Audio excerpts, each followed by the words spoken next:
Hey folks, we're going to be talking about the atomic bomb. Now, you can see right there in the visual, this is going to be explaining how the atomic bomb works. I'm not going to go into a lot of detail on that because I am a history teacher and I do not teach physics.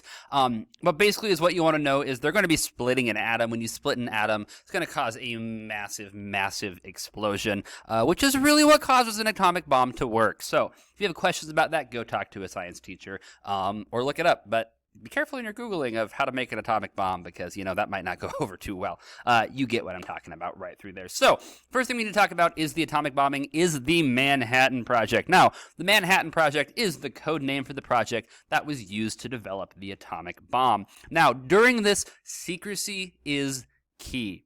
Okay, let me repeat that again. Secrecy is key. No one can know what is going on. The scientists who are working on this, were sworn to the highest levels of secrecy. Their families that had to move out in there were told they were doing something completely different.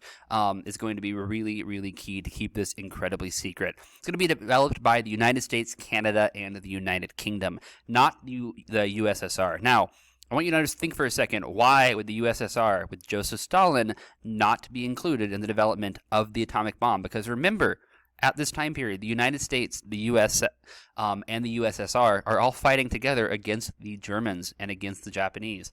Why is the USSR not involved? Quite frankly, because the United States and the United Kingdom did not trust Stalin. This is so secretive as well that even the vice president at this time was going to be kept in the dark. Basically, the only people who knew about this were the ones who actually had to know about what's going on. So they're going to keep this away from Stalin. They're not going to actually tell Stalin until the day it was tested or the day after it was tested, when they're pretty much deciding that they're going to be using it. And Truman's going to do that simply because he wants to use it kind of as a negotiation chip to try to get Stalin to do what he wants, ending the war. Now, there are going to be two major targets in Hiroshima and Nagasaki. I'll talk a little bit about why these two cities were picked in just a second. Now, the decision that needs to be made by President Truman, because at this point Roosevelt has now died and Truman has become the president, is what does the United States do? Okay, the war in Europe is now over. The Germans have surrendered beginning of May of 1945. However, the Japanese are still fighting. The Americans have made major advances in the Pacific theater, but they've got to figure out what do they do. They've just recently got the Soviets to agree to invade from the north and send troops, which is something that the United States had tried to get the Soviets to do very, very early on in the war effort, and they had refused up until this point. So the situation is, do you drop this weapon that you know works, but you're not exactly sure how much it works or how well it works, and you realize it's going to kill a lot of civilians, or do you use an invasion of military force where they're going to cost a number of American lives and probably also kill a number of civilians? So what do you do?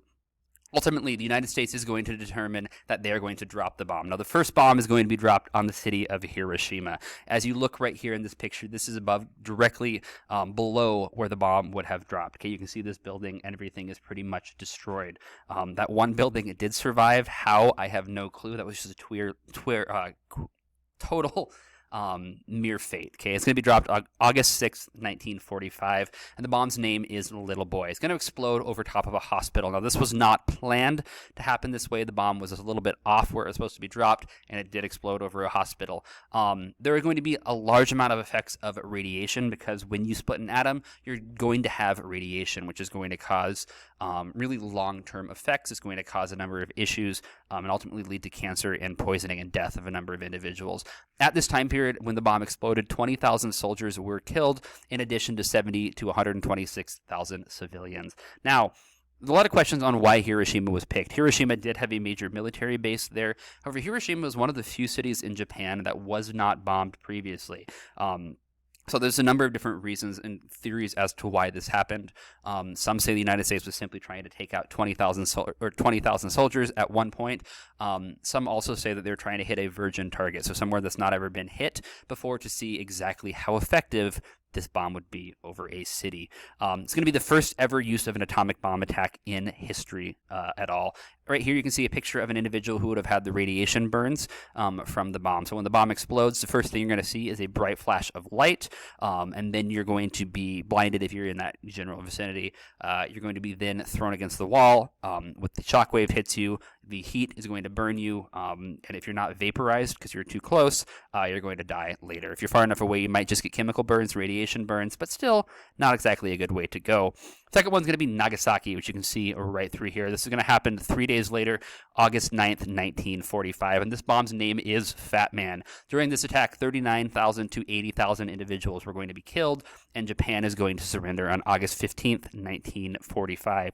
The United States is basically going to say that if you don't do this and surrender, we're going to keep dropping these bombs on you. So surrender right through here, okay? One thing I would also note is before these bombs were dropped, the United States did give a warning of sorts to the Japanese, say basically, surrender now or you're going to be met with fire and fury, something to that effect, basically, that you've not ever seen before. And they did not do it, and they dropped these 2 bombs, and then Japan finally realizes on the 15th of August that, you know what, maybe we should stop this war, because this is not going to work. Lasting impacts of World War II. Number one is there is going to be a massive power shift. Japan is no longer the dominant power of the Pacific Ocean. That's going to shift to the United States of America. Russia, the Soviet Union, the United States, and the United Kingdom are now going to be the dominant powers in the rest of the world. Next, the United States and the USSR are going to become the dominant world powers in the world. United Kingdom, England is going to kind of lose a little bit of power after this because the United States simply had so much power, and the USSR as well, because they're going to develop a lot of power, and they pretty much take over Eastern Europe, because really the only country that really did much of the fighting in Eastern Europe was the Soviet Union versus the Germans. The Germans are gone. Soviets are going to take that. There's going to be a rise in tensions, which is going to lead into the Cold War. There's going to be an arms race because the United States now has this incredibly powerful weapon that no one else has. There's going to be this natural divide between communism and capitalism, the United States and the USSR, and the USSR does not like the fact that the Americans have this major weapon. Granted, the Soviets knew it was on its way because they had a very, very sophisticated spy ring, but they don't have the bomb yet. Communism is going to begin to spread. As I was saying, the Soviets pretty much controlled Eastern Europe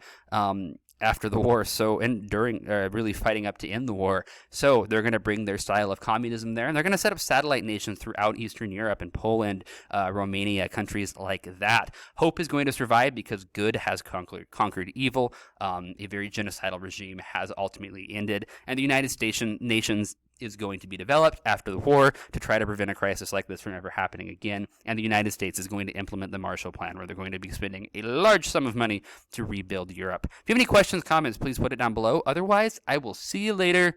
Good luck.